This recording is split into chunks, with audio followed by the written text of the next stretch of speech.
Boa noite, irmãos. Nós estamos aqui felizes por estar mais uma vez nessa cidade de Macaé.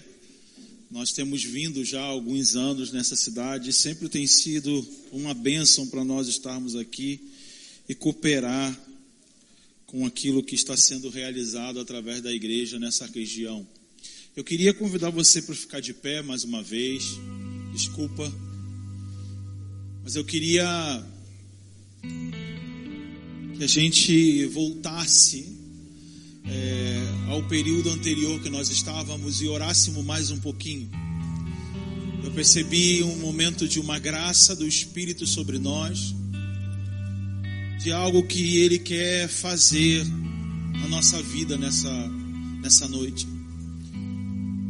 Eu queria que você fechasse os seus olhos e você voltasse a clamar pela presença de Jesus. Pela presença de Jesus. Clame pela presença de Jesus.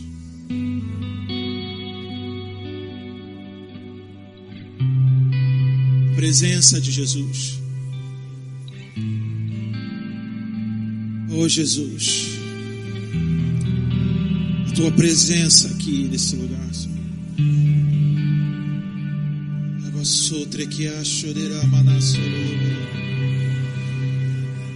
A presença de Jesus.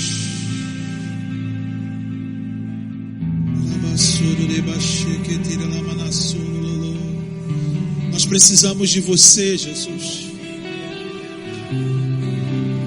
Nós precisamos de você, Jesus. Ser exaltado aqui nessa noite. Ser adorado aqui nessa noite, Jesus. Ilumina o nosso interior nessa noite. Ilumina o nosso interior nessa noite, Jesus. Olhe para nós, Jesus. Olhe para nós, Jesus. Olhe para nós, Jesus. Olhe para nós, Jesus. Olhe para nós. Nos faz, Jesus, ter o sentimento que há em você. Nos faz sentir como você diante da realidade da cidade que nós vivemos, diante das pessoas que nós convivemos.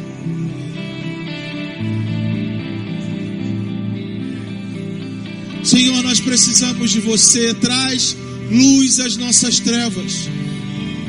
Traz luz para as nossas áreas de incompreensão. Traz iluminação para aquilo que está obscuro em nós. Ilumina aquilo que está obscuro. Ilumina aquilo que está escuro. Nos exponha a luz nessa noite. A luz veio ao mundo. Tu és a luz do mundo. A luz que nunca apaga. A lâmpada que nunca apaga. Ilumina, ilumina. Independente das trevas cobrirem a terra, a sua luz sempre está raiando. Traga a tua luz. A tua luz discerne intenções e pensamentos. A tua luz, a tua luz, a tua luz.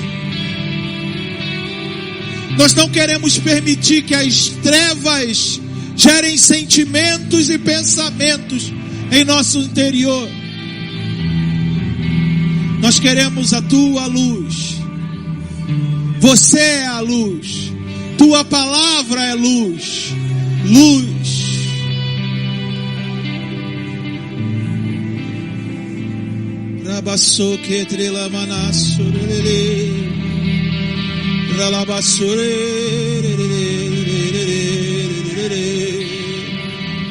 A sua igreja é representada por uma luz, como um candeeiro, como em Apocalipse. Tu, Jesus, se apresentou como sumo sacerdote, mantendo as lâmpadas acesas.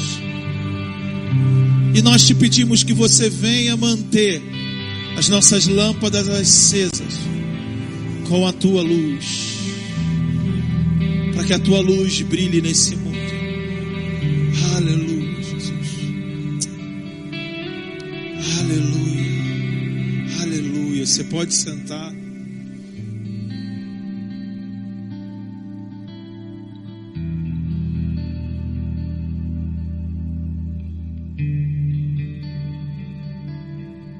Aleluia, aleluia. Abra sua Bíblia comigo.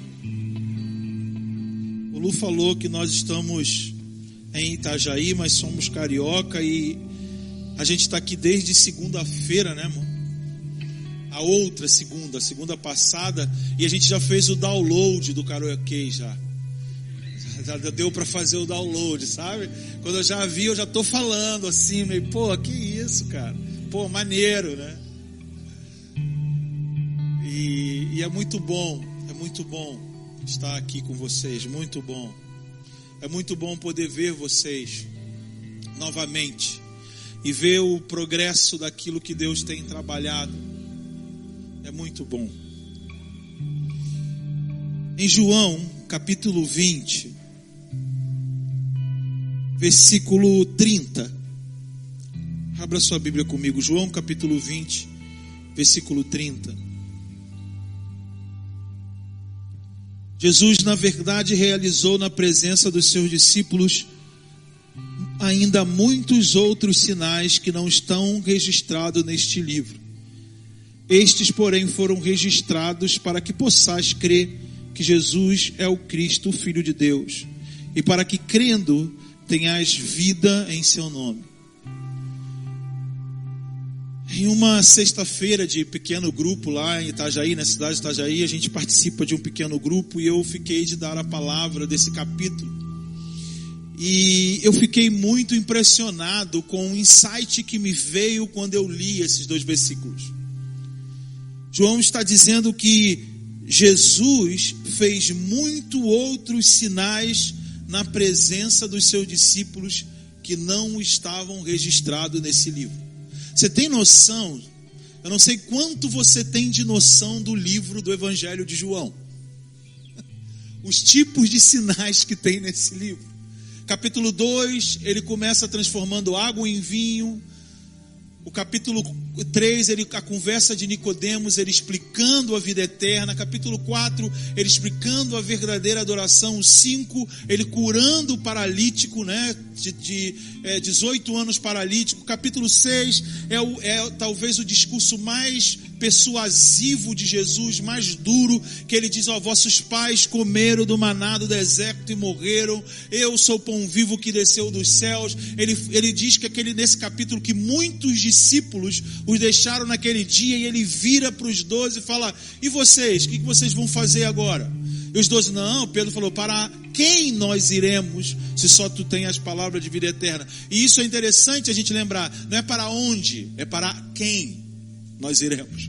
Não tem a ver com direção, tem a ver com quem você anda, aquilo que te alimenta tem a ver com quem você anda. E no capítulo 7 ele fala sobre o tempo e a festa dos tabernáculos em relação ao tempo de cumprimento das coisas. Nesse capítulo também ele fala que aquele que crê nele, do seu interior fluirão rios de água viva.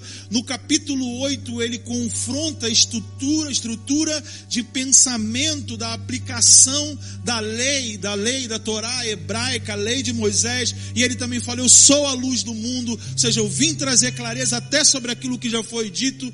No capítulo 9 ele confronta também a estrutura religiosa, curando um cego de nascença e quebrando uma crença religiosa sobre maldição hereditária. Os seus discípulos perguntam: quem pecou? Foi ele ou o pai dele para que ele nascesse assim? E ele fala: nem uma coisa nem outra, mas para que a minha glória seja manifesta, para que o Filho seja glorificado. Deus tem as suas maneiras de trazer a sua glória, que confronta a nossa percepção, a nossa visão de como Deus traz a sua glória. Isso representa o capítulo 9. O 10 ele fala que ele é o pastor, verdadeiro pastor que dá vida pelas ovelhas. Então ele fala sobre, ele não é aquele que pula o muro, mas ele é a porta, o que entra também pela porta. Ele está falando: eu sou o dono disso tudo, e todo mundo que está na minha mão ninguém pode arrancar, e acabou. né? No capítulo 11, ele provoca a morte de Lázaro. Ele fica sabendo que o seu amigo está doente. Ele fala, vamos ficar aqui mais um pouquinho, vamos deixar piorar, porque essa enfermidade é para a glória de Deus. De novo, Jesus trabalhando diferente como a gente pensa. Então, no capítulo 9, ele pega uma doença natural de nascença e fala, isso é para a glória de Deus. É para a gente mudar a nossa ótica sobre os problemas do mundo. O amigo doente, ele fala, deixa lá, porque é para a glória de Deus. Então, são sugestões para a gente ir mudando a nossa maneira de pensar. E ele ressuscita Lázaro. Depois que ele ressuscita Lázaro, o cerco aperta para ele, já começam a tramar a sua morte. Aí o capítulo 11, o capítulo 12, já ele discursando sobre ser a semente de Deus que vem ao mundo para poder gerar um novo mundo. O 13, ele está com seus discípulos, a sua última refeição. Aí tem um lava-pés. O 14, ele começa os seus discursos dentro do Getsemane de despedida, explicando o momento, mas mostrando também que eles não estavam entendendo o momento, que o que não tinha como entender, mas ele iria e voltaria, e não se preocupe, porque eu estou preparando o lugar. O capítulo 15, ele fala, olha, vai ter uma poda, e vai ter aqueles que vão ser cortados para sempre. No capítulo 16, aí no 15 ele fala dos amigos, 16 do Espírito Santo, que vem no lugar dele, 17 ele ora ao Pai, o 18, me ajuda, 18 ele está diante de Herodes, preso pelo Sinédrio, 19 diante de Pilatos, e aí o 20 a gente está aqui. Chegamos no 20. E aí você, diante de tudo isso, descobre que ele fez muito mais coisa do que está escrito. Não inteira isso. Ele fez diante dos seus discípulos muito mais coisa além disso. Tudo isso que está escrito já é o suficiente para quê? E para aprender muito. Mas João deixa claro, ele fez muito mais coisa. Eu creio que João está deixando isso para a gente entender que a gente precisa ter um pensamento sobre Jesus muito maior do que a gente já acha que sabe.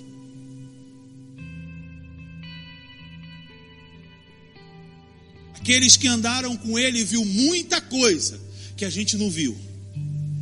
Então Jesus é muito maior do que a gente acha que ele é. Jesus representa muito mais coisa do que a gente acha que ele representa. Jesus é muito maior. Jesus é maior que o universo, porque o universo foi feito por ele. Jesus não é só aquele que tem a ver com a minha vida. Jesus é maior. A gente precisa inverter. O importante não sou eu, o importante é quem ele é. Hebreus capítulo 1 diz que ele sustenta todas as coisas pela palavra do seu poder. É muito mais do que a gente imagina. Então, imagina. Isso tudo só foi escrito para que a gente creia que ele é o Filho de Deus. Crendo, temos vida no seu nome. Mas isso não é um fim em si mesmo, porque Jesus ainda faz muito mais do que somente dar vida para nós. É muito mais. E agora olha que interessante aqui, no mesmo capítulo 20, no mesmo capítulo 20, 21. É 21 ou 20? Não, nem 20 nem 21, é o 19.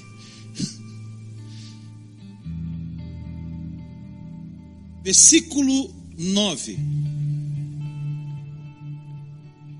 Porque ainda não entendi. Não, é capítulo 20 mesmo, desculpa, gente.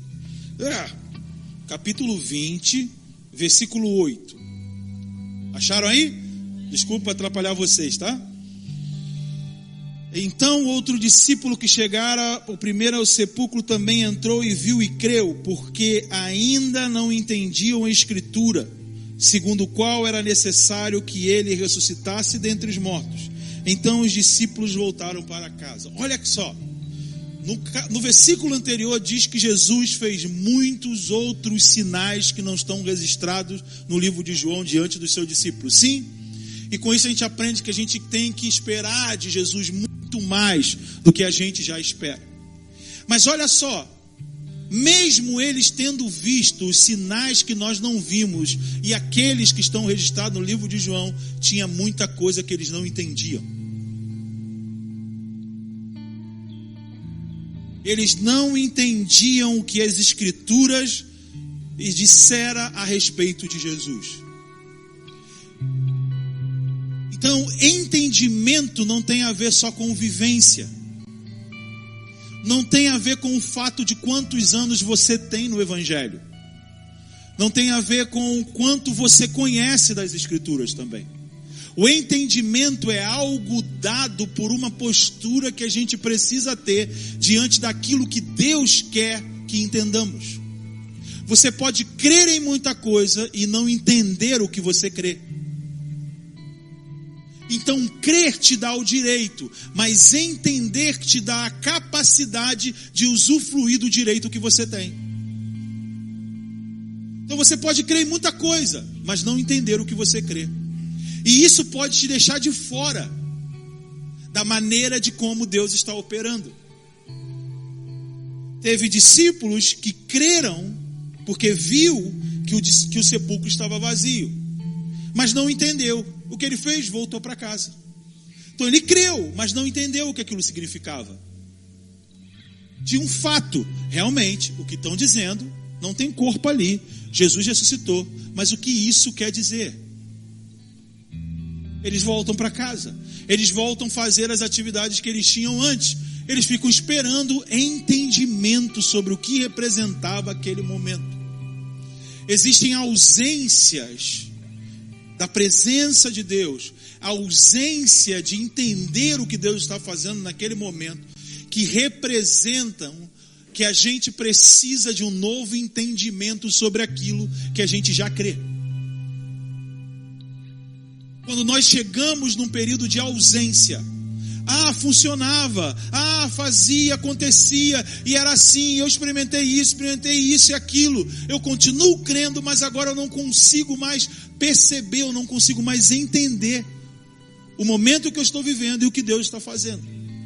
Quando nós chegamos num momento como esse, é porque o crer não é suficiente para entender. Você pode dizer, poxa, eu tenho até o vigor, eu tenho zelo, eu quero muito.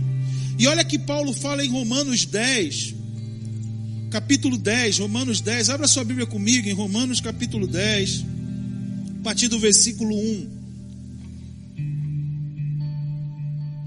Paulo falando em relação a Israel, ele diz assim, olha, irmãos, o desejo do meu coração e a minha súplica a Deus em favor de Israel é que ele seja salvo, porque posso testemunhar de que eles têm o zelo por Deus, mas não com entendimento, pois não reconhecendo a justiça de Deus e procurando estabelecer a sua própria, não sujeitaram à justiça de Deus.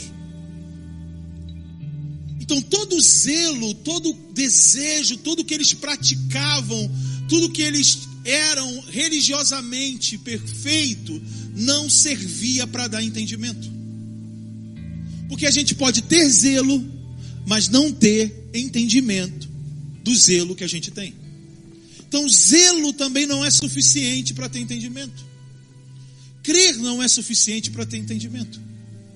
Aqui Paulo está dizendo, eles não têm o entendimento porque eles se recusam de entrar na maneira de como Deus está operando. Porque desafia eles. E você pode voltar comigo às suas escrituras em Lucas capítulo 7, a partir do versículo 20. Lucas capítulo 7, versículo 20. Jesus dando testemunha sobre João. Vamos mais para frente um pouquinho, nós vamos ler Lucas 7, 28, para a gente ganhar tempo.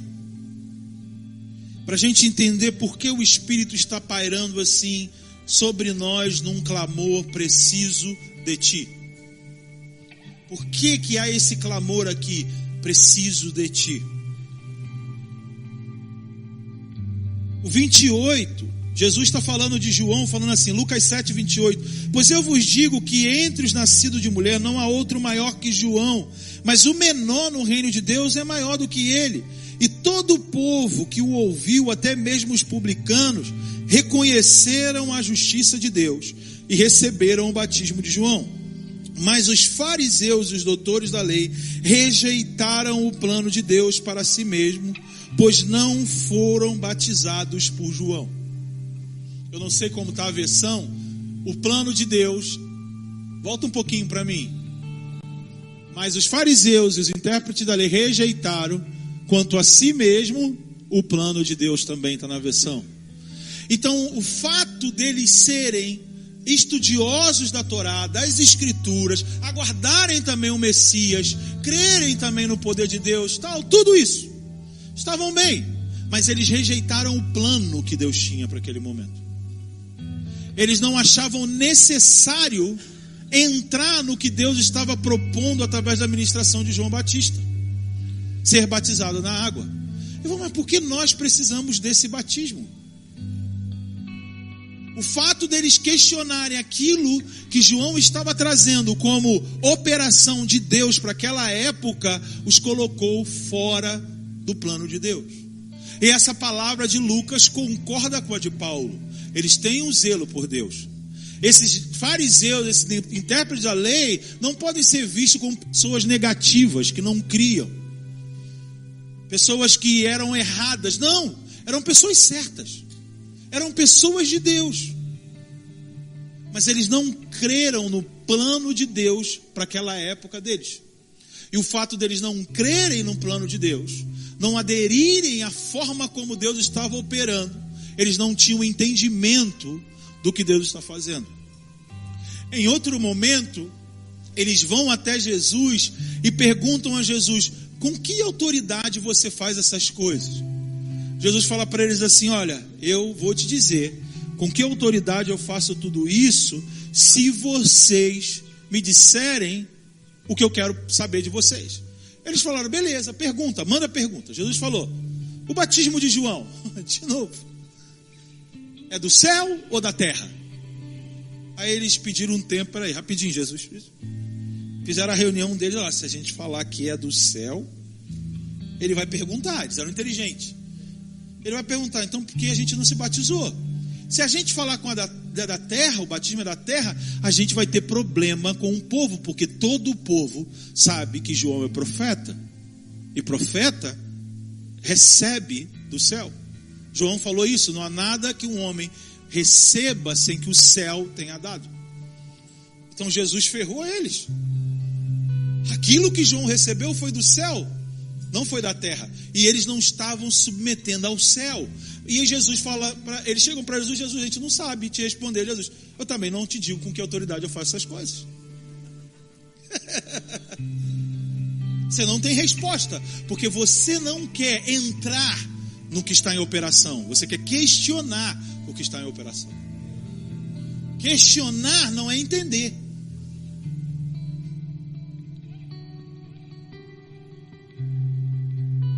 O batismo veio do céu, mas ele era operado na terra. O que acontecia por detrás daquele sacramento, daquela cerimônia, era uma realidade que Deus estava operando de maneira cósmica.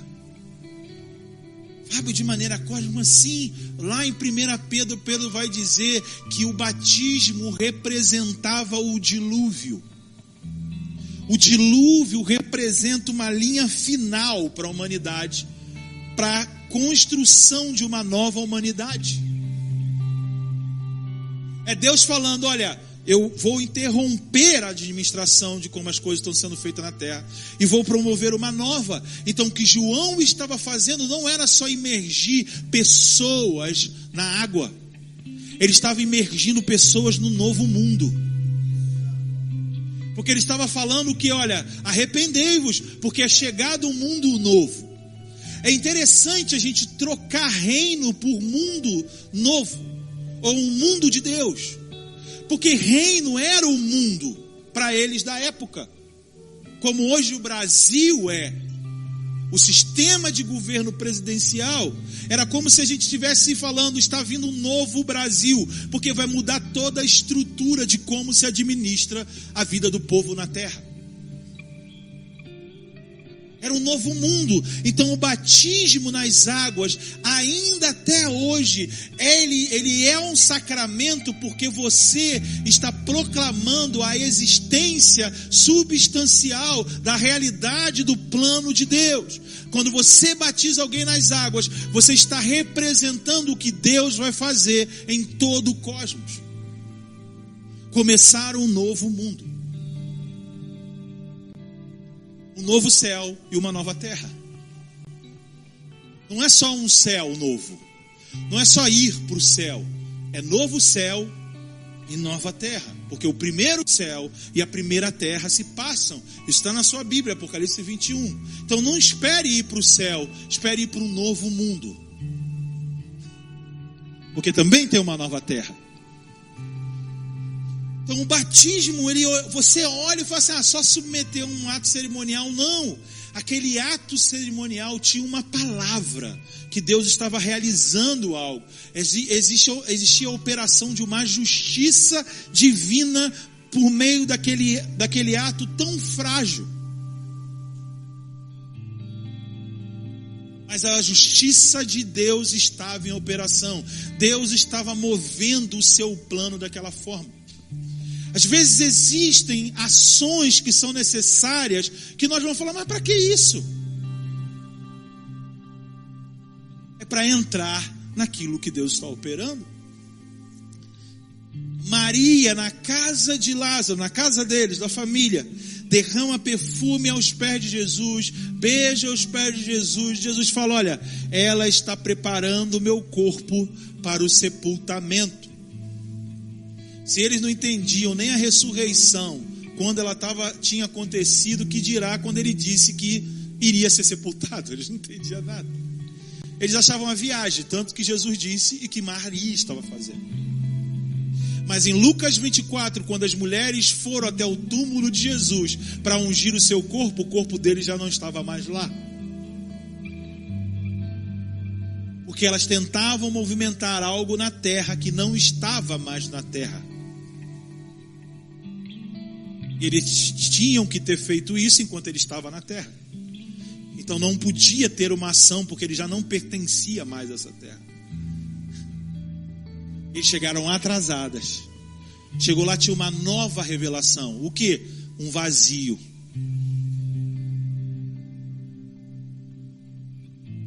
O vazio é um convite para o novo. A ausência de Jesus é um convite para que a gente entre em algo novo. Esse é o sentido da ressurreição. A ressurreição, ela aconteceu, é um fato, porém, não foi realizada em nós ainda. Ela é totalmente desconhecida. Por isso ela vai revelar ainda uma glória sobre os filhos de Deus. A glória dos filhos de Deus é a ressurreição dos nossos corpos. E essa glória revelada por aquilo que nós nos tornaremos, também vai tornar a terra um lugar diferente, porque a criação aguarda a revelação dos filhos de Deus. Dá para entender isso? É algo realizado. Jesus ressuscitou. O fato dele ter realizado isso que ele vai ainda realizar, é certo que ele realizará, porém ainda não está realizado, mas é um fato já existente dentro do plano de Deus. Então quando nós hoje nos relacionamos com Jesus, nos relacionamos com esse mundo, nós nos relacionamos dentro desse plano de Deus. Por isso que Paulo disse que o batismo depois da ressurreição ganha um novo significado. É o sepultamento de uma vida. Sepultados com ele no batismo. Eu sepulto uma vida aqui e passo a viver pelo poder da ressurreição. O que sustenta a nossa vida hoje na fé em Jesus é a ressurreição de Jesus. Porque todos nós vamos morrer um dia. Mas a nossa fé se baseia em que ressuscitaremos com Ele. Entendeu? Então você não vive hoje para não morrer. Você vive hoje para aguardar a ressurreição. Porque a morte já não tem mais sentido para você. Ela foi ressignificada em Cristo. Tragada foi a morte. A nossa fé não é para ir para o céu, é viver pela ressurreição.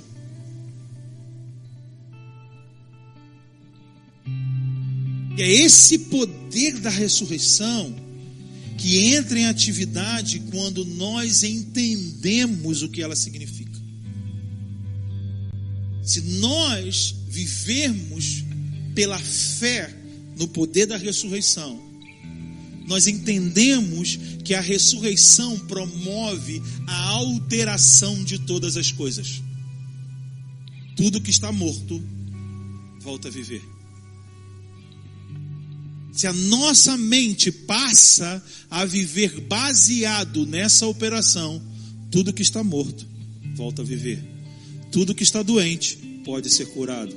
Tudo que é mal pode ser transformado em bem. Entendeu? Porque nós estamos pelo poder da ressurreição. Cristo não operou milagres e fez esses sinais para mostrar que Ele tem poder. Deus precisa provar alguma coisa para alguém? Pelo amor de Deus. João disse que Ele fez esses sinais para que vocês pudessem crer que Ele é o Filho de Deus. Para que vocês tenham vida em seu nome. Ele fez sinais para que a gente tenha a vida que Ele tem. Para que a gente possa ter acesso à vida que Ele tem. Isso quer dizer que Ele curava para mostrar a vida que Ele tem. Qual é a vida que Ele tem? Sem doença. Ele ressuscitava para mostrar a vida que Ele tem. Qual é a vida que Ele tem? Não é interrompida pela morte. Para que vocês tenham essa vida, Ele faz. Para que vocês, crendo, tenham acesso a essa vida. Para que vivam por essa vida por meio da fé. Aí que está, Fábio, como a gente gera entendimento. Hebreus 11:3. Pela fé, entendemos que o universo foi feito pela palavra de Deus, de modo que todas as coisas visíveis foram criadas das invisíveis. A nova lógica que nós recebemos pela fé é a alteração do nosso padrão normal de pensamento diante de quem nós somos e diante das coisas criadas. Pela fé entendemos. Então, a fé não obstrui o entendimento. A fé não tem a ver com você se movimentar fora da razão. A fé é você buscar um novo padrão para a razão. Qual é o novo padrão da razão? O invisível é que trouxe o visível à existência. Você não é mais penso e logo existo. Existe algo que me faz pensar. Botamos Descartes para fora agora, em nome de Jesus. Descartes, o iluminismo do século XVIII, tudo para fora. Secularismo, relativismo, fundamentalismo, conservadorismo, para fora agora. Método cartesiano de ensino, nada disso faz parte do invisível. Nada disso serve para dar parâmetro a esse mundo. Mas a gente precisa disso para viver nele? Sim, claro. Mas a gente entende ao que pertencemos pela fé e não por esses métodos. A gente pode estudar filosofia, a gente pode estudar engenharia, a gente pode estudar tudo isso porque faz parte do mundo em que nós vivemos. Daniel, quando estava na Babilônia, ele teve que estudar toda a cultura e ciência da Babilônia, e Deus ainda deu uma forcinha, encheu ele do espírito de sabedoria para entender a cultura. Deus não tem problema com isso, de fato. Mas a razão de Daniel para ter o domínio na Babilônia foi dado pelo invisível e não pelo visível. Tanto que ele abria uma janela em direção de Jerusalém. E orava 3 vezes ao dia, voltado para Jerusalém. Ele estava mostrando: a minha visão de mundo não é a Babilônia. A minha visão de mundo é o que está em Jerusalém. A minha visão de mundo é a promessa de um pai que saiu daqui e foi para construir um novo país, uma nova família. Então a vida dele não estava baseada na Babilônia, a vida dele estava baseada em Jerusalém. A nossa vida também tem que ter uma janela aberta para Jerusalém. Paulo escreveu isso em Colossenses capítulo 3. Pensai nas coisas que são do alto. É a janela que nós precisamos abrir para pensar sobre a vida que vivemos aqui. Por que, Fábio? Porque ele continua. Pensai nas coisas que são do alto, aonde Cristo está. E a vossa vida está escondida em Cristo. A sua vida não está aqui. A sua vida está em Cristo e Cristo está lá. Então, quando eu volto os meus pensamentos para o alto, para conhecer mais de quem é Cristo, eu vou descobrindo mais a vida que é minha, que está nele. O nome disso é futuro. Temos um futuro. O futuro não é espera de uma contagem cronológica. O futuro, dentro da nossa orientação espacial, geográfica, não está na nossa frente, ele está no alto. Isso é trocar, isso é viver pela fé, porque entender isso só pela fé. Fábio, como pela fé eu entendo que o universo foi feito pela palavra de Deus? Quem veio primeiro, o universo ou a palavra? A palavra. Quem tem mais poder, o universo ou a palavra? Quem domina a minha vida, o universo ou a palavra? E por que nós vivemos com medo do universo?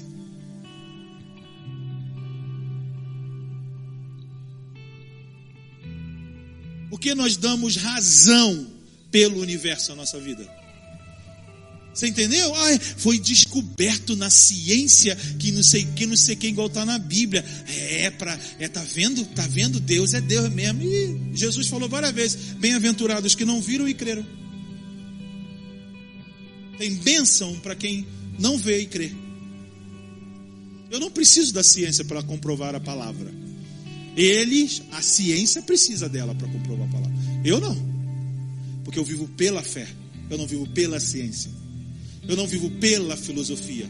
Eu não vivo pela psicologia, pela engenharia, pela política. Eu não vivo por isso. Eu vivo pela fé. Então a gente precisa colocar o nosso zelo na fé, para ter entendimento. Mas a gente tem colocado o nosso zelo em muitas outras coisas que tenham roubado a nossa fé. E nós fazemos tudo pelo zelo, fazemos tudo com o zelo por aquilo que nós colocamos no lugar da fé. E aí nós não conseguimos acessar o que está disponível pelo poder da ressurreição, o que está disponível de como Jesus sustenta todas as coisas, é pela palavra do seu poder. É a palavra do seu poder. O poder tem a ver com a vida. O poder não tem a ver com uma coisa que você sente. Poder tem a ver com vida para executar o que precisa ser executado.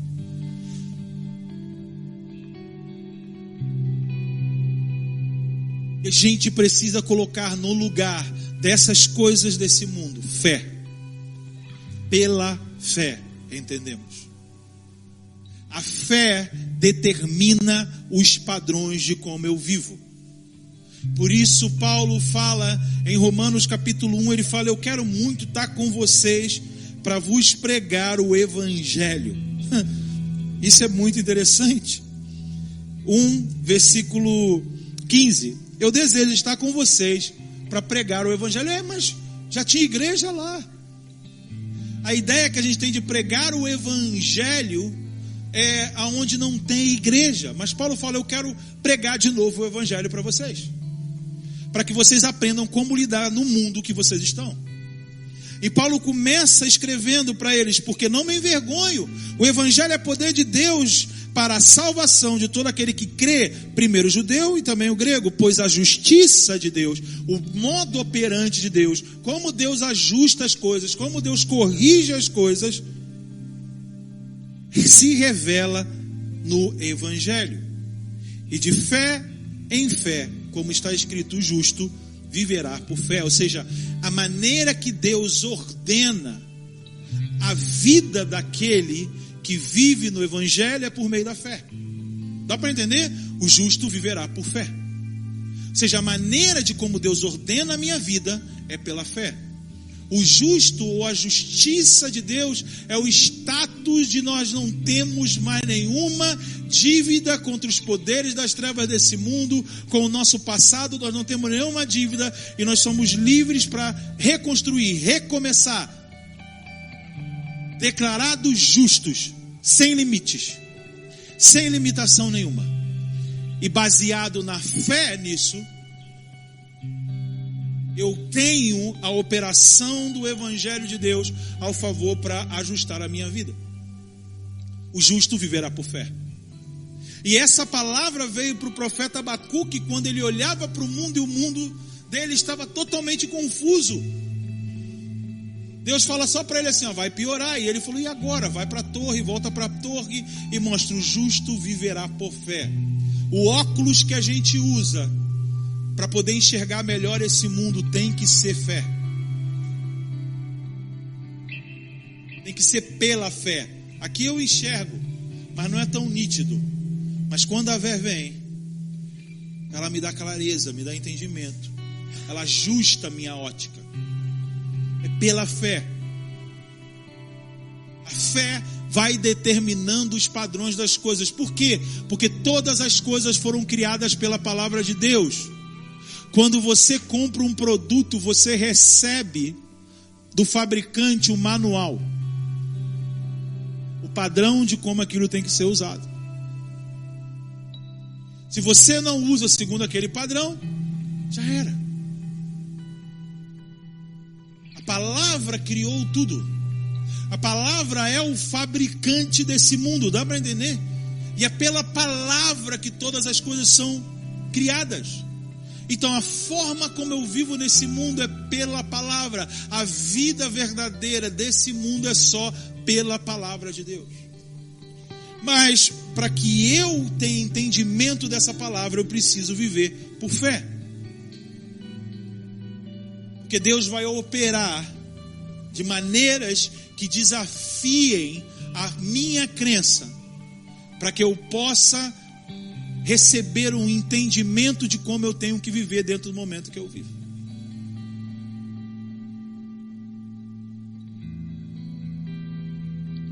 Paulo usa uma palavra para me explicar melhor em Efésios capítulo 3. Vamos lá para Efésios capítulo 3.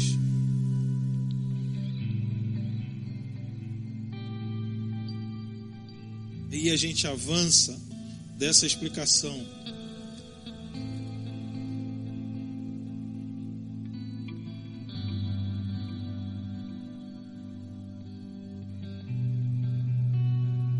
Capítulo 3 de Efésios, assim: por essa razão eu, Paulo, sou prisioneiro de Cristo Jesus por amor de vós, gentios, se é que sabeis da dispensação da graça de Deus que me foi concedida em vosso favor, e como por revelação me foi manifestado o mistério, conforme vos escrevi acima em poucas palavras.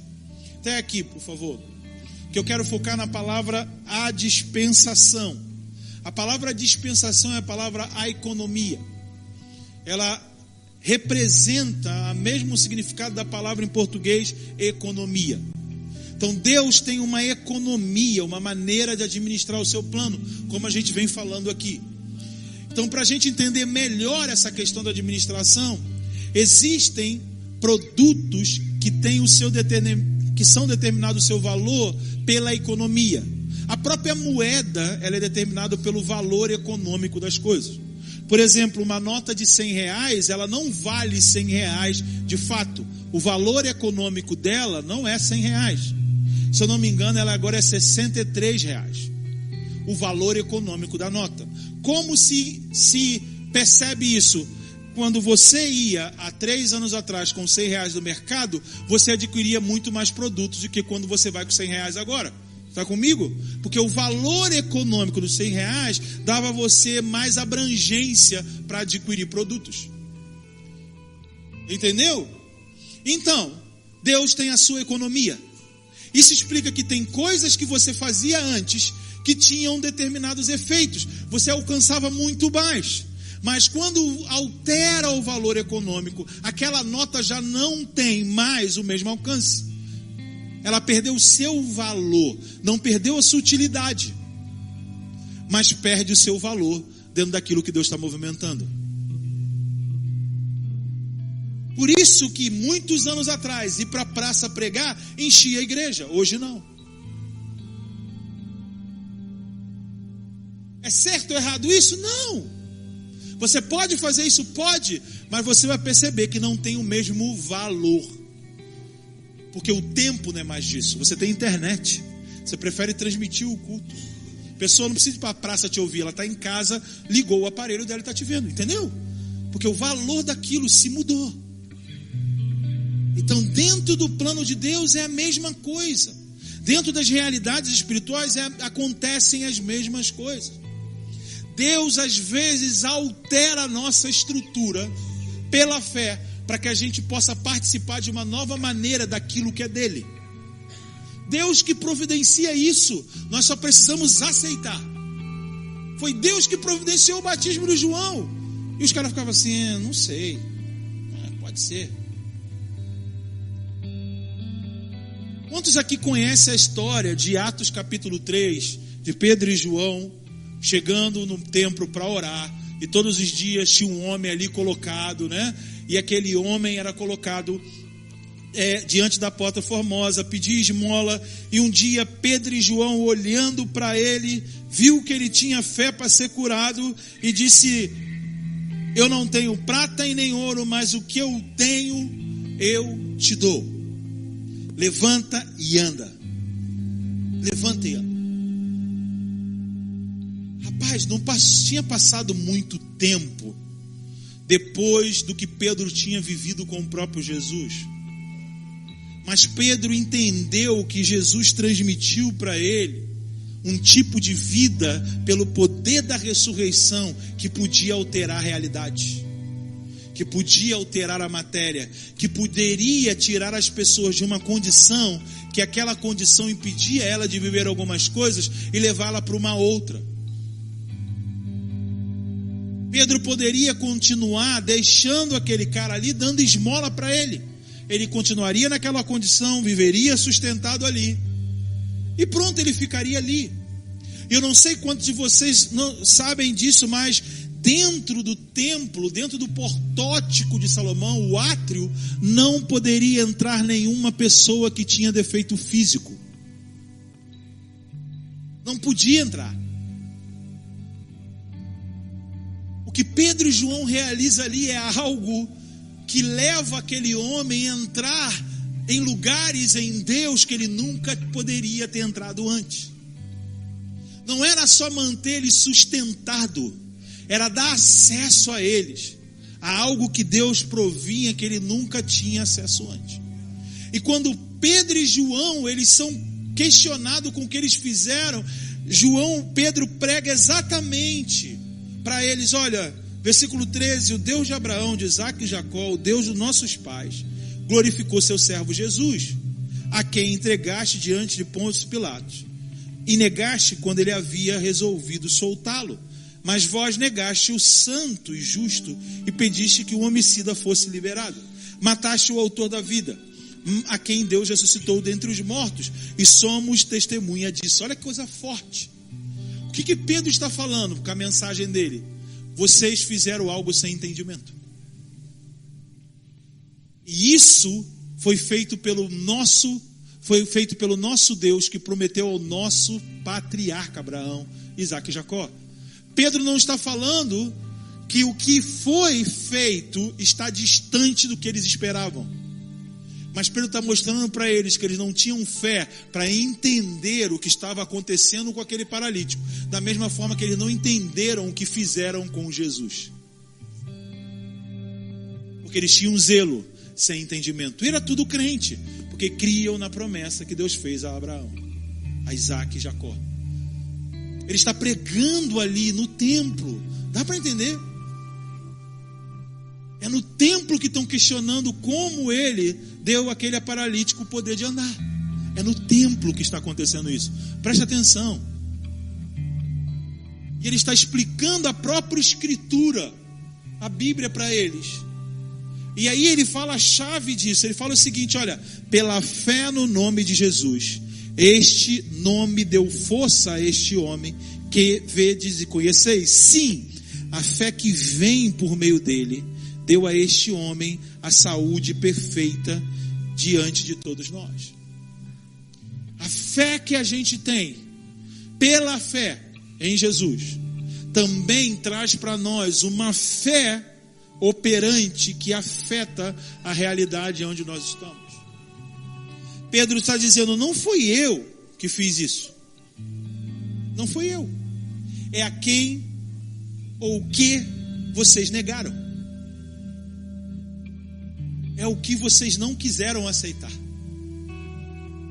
Aquele mesmo que fez isso. É o padrão de como Deus está operando, que está dando a essa pessoa a possibilidade de ela entrar em lugares que ela nunca poderia ter entrado antes. Então eu acredito que nós estamos vivendo dias em que nós vamos nos encontrar em situações definidoras. Aqueles que estão questionando o que está acontecendo, ou aqueles que estão fazendo o que precisa acontecer.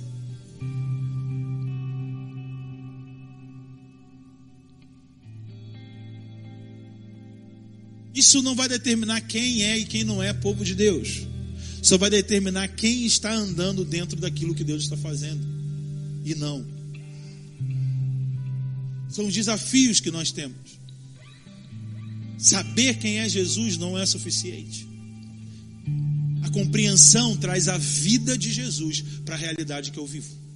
É a compreensão de Jesus. Jesus, em outro momento, em João capítulo 3, diz que ele era a luz para os homens. A luz estava do mundo, mas os homens amaram mais as trevas do que a luz. Eles preferiram ficar no seu próprio entendimento limitado do que entrar numa nova compreensão. Porque para entrar numa nova compreensão, tem a exposição daquilo que você está pensando equivocado, dos pensamentos errados. Então, para não ter os seus pensamentos expostos, o que eles preferem? Manter na escuridão. Então, muitos de nós preferimos nos manter na escuridão, porque nós não queremos ter as nossas maneiras de pensar expostas. Pedro fala algo também no versículo 12. Ele fala assim, por que ficais olhando para nós como se o que tivesse sido feito foi pelo nosso próprio poder ou a nossa religiosidade ou piedade? Isso também é chocante. Olha, não tem a ver com quanto eu me entrego a Deus. Tem a ver com o culto que eu venho. Tem a ver com as coisas que eu faço por religiosidade. Não foi isso que deu vida a esse homem. Não foi o meu próprio capacidade. E não foi a minha vida piedosa. Mas foi aquilo que vocês negaram. O modo de como Deus quer operar que foi negado, que está executando isso agora. Gente, irmãos, a perseguição em Atos não acontece pelo mundo.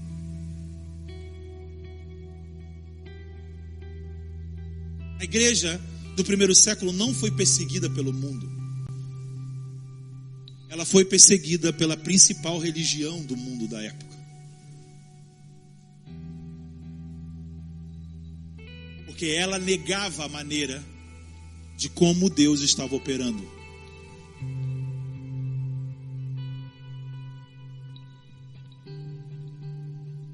Nós estamos preocupados com o problema errado.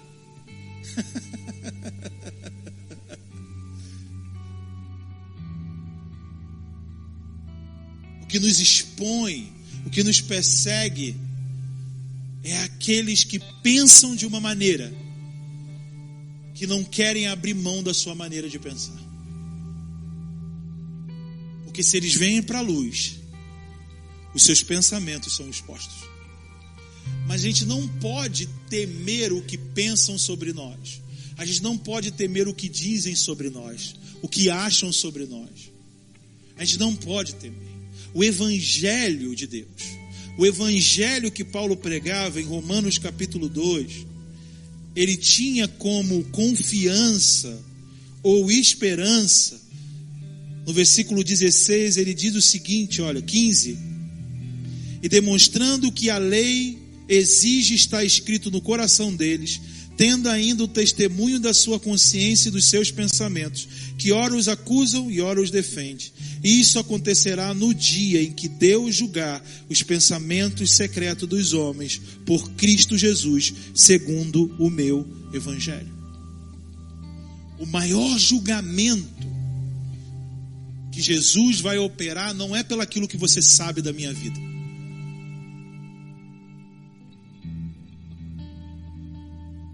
Pelo aquilo que os outros sabem da tua vida. Jesus vai julgar aquilo que ninguém sabe.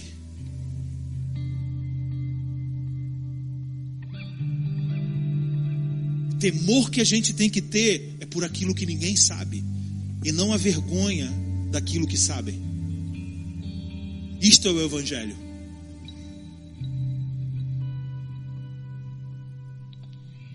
Por isso Paulo dizia: a minha consciência está pura. Eu não preciso ficar administrando, ora me acusa, ora me absolve, ora me acusa, porque minha consciência diante de Deus está pura. Porque eu creio que um dia Ele vai julgar os pensamentos mais secretos. Deus não vai julgar o teu serviço aqui. Deus não se impressiona pelo que você faz aqui. Deus, Ele olha as motivações com que você faz as coisas aqui dentro. E isso não tem a ver comigo e com você. Eu não tenho que julgar. Eu não tenho o poder de julgar isso. Mas a exposição disso fica com aqueles que negam a luz, porque não querem que as suas obras sejam expostas. Aqueles que andam na luz, tendo as suas obras expostas, se arrependendo e modificando do que precisa modificar, aceitando o batismo de João, confessando os seus pecados, recebendo a remissão, recebendo Deus, endireitando o que precisa ser endireitado. Isso é viver por fé, porque o que vai me dar a condição de ser justo, esse status de justiça de Deus operando na minha vida, é viver pela fé. Não é viver pelo que dizem, pelo que pensam, mas é viver por aquilo de como Deus, pelo meio de como Deus opera. Essa é a fonte de poder da nossa vida. Esse é o Evangelho. E a gente precisa trocar essa performance. Porque nós somos seres adaptáveis em lugares que se admiram a generosidade, o serviço. Então nós, para ganharmos notoriedades, executamos esse tipo de coisa. Isso é religiosidade, isso é a piedade. É falsa. Porque por dentro você abriga invejas, ambições, ciúme, facções. Isso tudo te mantém longe da vida. Isso te mantém longe de Jesus. Porque Jesus não tem nada a ver com isso. Isso foi o que crucificou Jesus.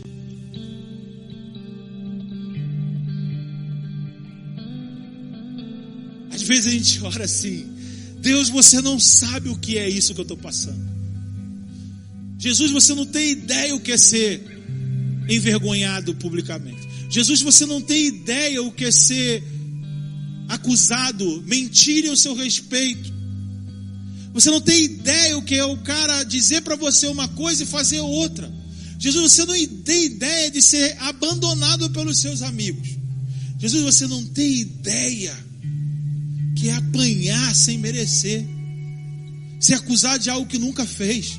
Jesus, tu não tem ideia de ser traído pelo seu amigo. Que? Jesus, você não tem ideia que as pessoas têm inveja de você. E os judeus, movidos por inveja, tramaram a morte de Jesus. Deus não tem ideia. Deus viveu isso.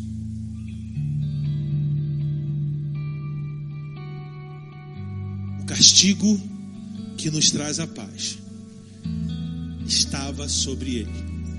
Preste atenção, o castigo que nos traz a paz estava sobre ele. Cristo se identificou com a nossa vida antes de vivermos a nossa própria vida. Por isso nós somos predestinados a sermos conforme a imagem do que ele é. Porque ele viveu antes e predestinou essa vida, vivendo ela para nós. Ele viveu, morreu e ressuscitou. Foi glorificado e nós fomos predestinados por ele a viver o mesmo caminho. Predestinação não é o que Calvino disse. Se mexe aí mesmo no túmulo, Calvino. Não tem problema não. Predestinação tem a ver com o que Cristo viveu antes para nos dar um destino. Ele nos predestinou a sermos filhos de Deus. Como? Vivendo antes como filho de Deus nessa terra. Antes até da fundação do mundo já estava pré-ordenado. Antemão. Tudo isso, que ele iria viver aquilo pelo qual nós iríamos viver depois dele. Isso é predestinação. Ele viveu de fato essa vida. E nos deu. Então nunca mais podemos orar com Jesus, para Jesus, como se ele não soubesse o que é passar pelo que nós estamos passando. Até amigo que morreu, ele chorou. Até o sentimento de o pai não estar fazendo nada por ele, ele teve. Ele falou: Deus meu, por que me desamparaste? Até perder a sua mãe ele teve. João, fique com ela, sua mãe agora. Mulher, está aí teus filhos. Ele viveu tudo, até a despedida da morte ele viveu. Ele viveu até o que a gente não viveu ainda. Ele morreu. Ele experimentou a morte no seu corpo. Ele já ressuscitou. Está vivo nos céus. Por isso ele é o primogênito. Porque ele nos predestinou a isso. Nunca mais pense que você está passando por injustiça nesse mundo. E sabe, eu entendi isso no momento em que eu achava que eu estava sendo injustiçado. Senhor, não é justo.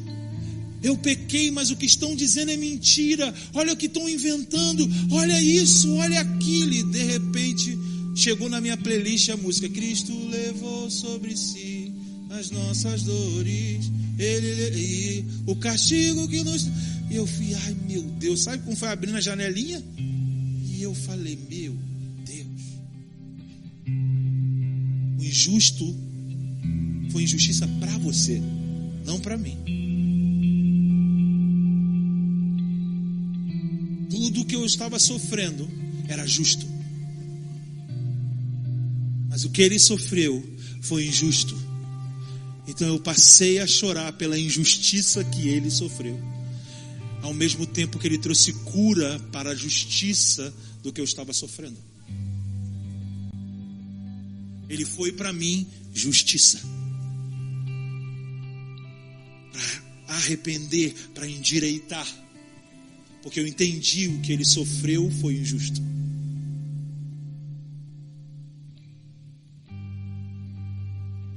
Eu falei, nunca mais eu me sinto injustiçado nessa vida. Porque o que ele viveu foi injusto.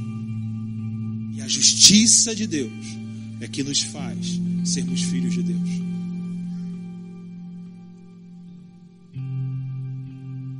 Por isso Paulo disse, por ele nós somos entregues todos os dias como ovelhas no matadouro.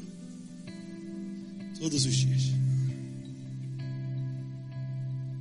É uma entrega que esse mundo precisa ver. É uma entrega ao amor do Pai que esse mundo precisa ver. E não uma força humana, de vitórias humanas. O poder de Deus se revelou na fraqueza da cruz. Os poderosos desse tempo, se os poderosos daquele tempo pudessem entender, não teria crucificado, porque o poder de Deus se revelou na maior fraqueza do mundo. O que a igreja precisa hoje é revelar o amor que ela tem pelo Pai, seguindo o Cordeiro onde quer que o Cordeiro vá.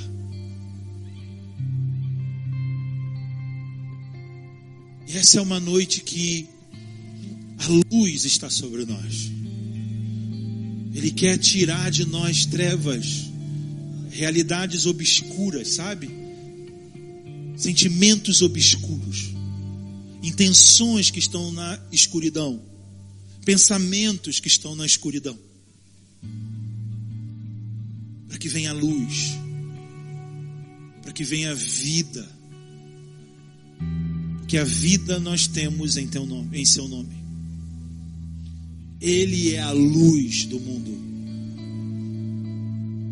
A clareza que a gente precisa para os próximos dias está em Jesus.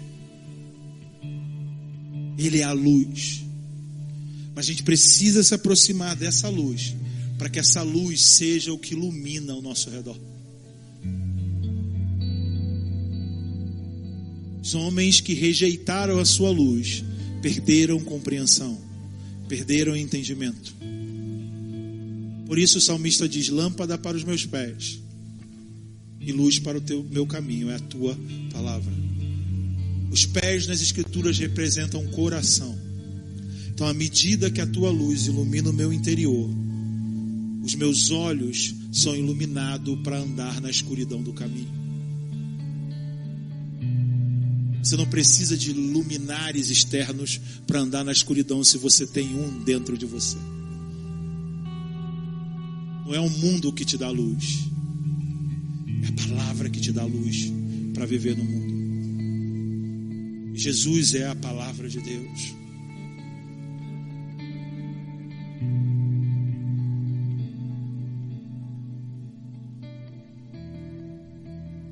Essa é uma noite que eu peço que você entregue a sua mente, o seu coração.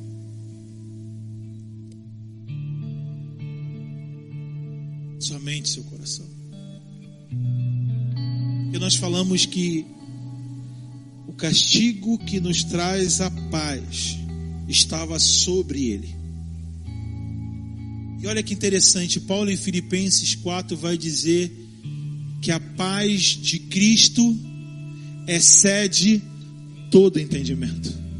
Guardará a vossa mente e o vosso coração nele. O que protege a nossa mente e o coração também não é o entendimento, mas é a paz que excede o entendimento. A paz que vem por meio da fé em Jesus. A paz de Cristo excede todo entendimento. O castigo que nos traz a paz estava sobre ele, e pelas suas pisaduras, a paz que excede todo entendimento protege o nosso coração, a nossa mente nele. Então, se a gente quer clareza e iluminação, a gente não precisa só de poder de Deus. A gente precisa da paz de Cristo. Porque Paulo também diz que a paz de Cristo seja o vosso árbitro. A paz seja o poder de decisão. Para decidir, não precisamos ter certeza, precisamos de paz. Para entender, precisamos de paz. Antes de entender, precisamos da paz que excede todo entendimento. Antes de entender, precisamos do amor que excede todo entendimento. A fé que gera entendimento. Paz, fé, amor são ingredientes poderosos para combater tudo o que a gente precisa. Para que gere a operação de Deus. Então volte os seus olhos para Jesus nessa noite. Se você quer acessar lugares que você não acessou, se você sempre se vê sendo sustentado por Jesus, sendo mantido por Jesus, mas não consegue acessar a lugares novos, realidades novas, olhe para Jesus. Olhe para Jesus nessa noite. Feche os seus olhos e olhe para Jesus. Feche os seus olhos e olhe para Jesus. Olhe para Jesus. Feche os seus olhos e olhe para Jesus.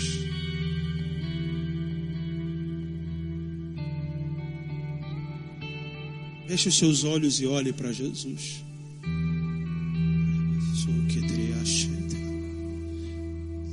Creia, tenha fé que Jesus está perto de todos aqueles que o invocam. Perto. Todo aquele que invocar o nome dele o terá. Jesus sabe exatamente o que é, como sentir o que você está passando. Exatamente. Com toda a precisão, Ele passou por isso. Seja o que você estiver passando, Jesus passou por isso. Peça a Ele o mesmo sentimento, a mesma maneira de pensar. Você não vai superar essas coisas pelo seu próprio poder, nem pela sua religiosidade. Porque isso tem a ver com Jesus. Tem a ver com a fé no nome de Jesus. E a fé que vem de Jesus. Não tem a ver conosco. Tem a ver com Ele. Senhor,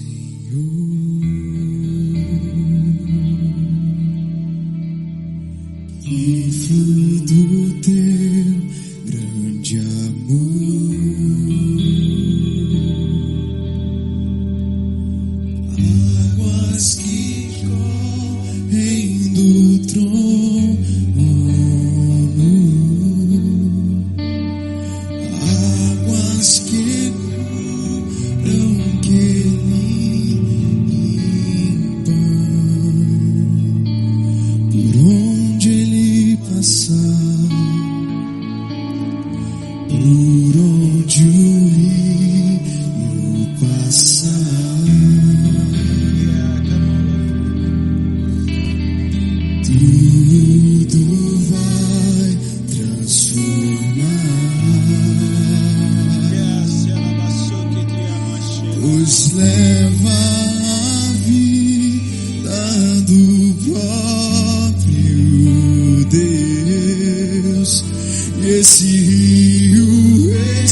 fonte de águas vivas.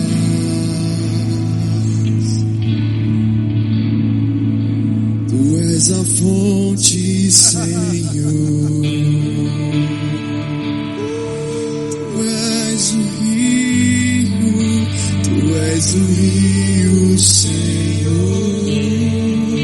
Tu és a minha fonte, tu és a fonte, Senhor. Tu és o meu rio, tu és o rio, Senhor. Sim, Jesus, eu quero beber e quero beber.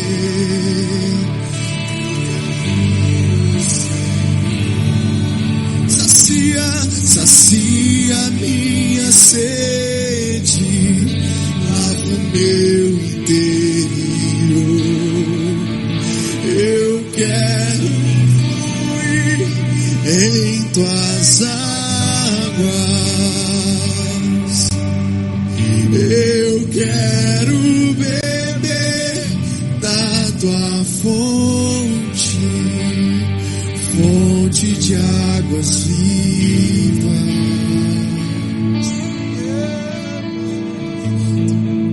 Tu és a fonte, Senhor.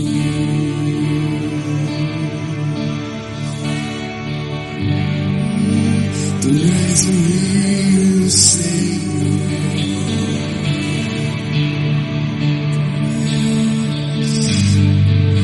Tu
és a fonte, Senhor.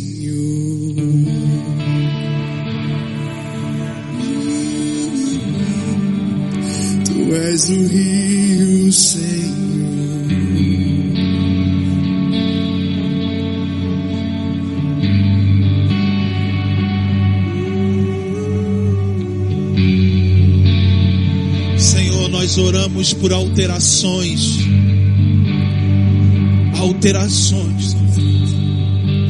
na maneira de pensar, da maneira de agir. Senhor, nós te pedimos que a tua luz venha dissipar as trevas, dissipar as trevas. Nós te pedimos por dias de iluminação, para que se venha encontrar o que está perdido, para que se venha encontrar o que é valioso, é precioso.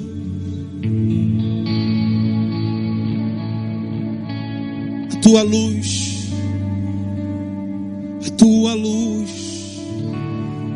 Senhor, tira tudo da obscuridade, tira tudo que não está claro, pela tua luz,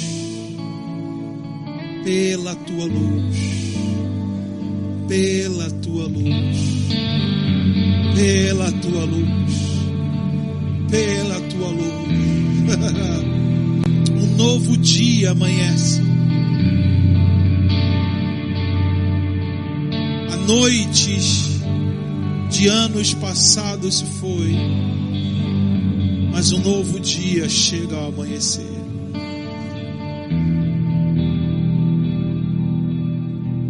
Um novo dia. Basta a cada dia o seu próprio mal. E nós tomamos essa palavra, Jesus, e estabelecemos ela. O mal do dia anterior não vai atravessar o dia que está amanhecendo. É em teu nome que nós oramos, Jesus.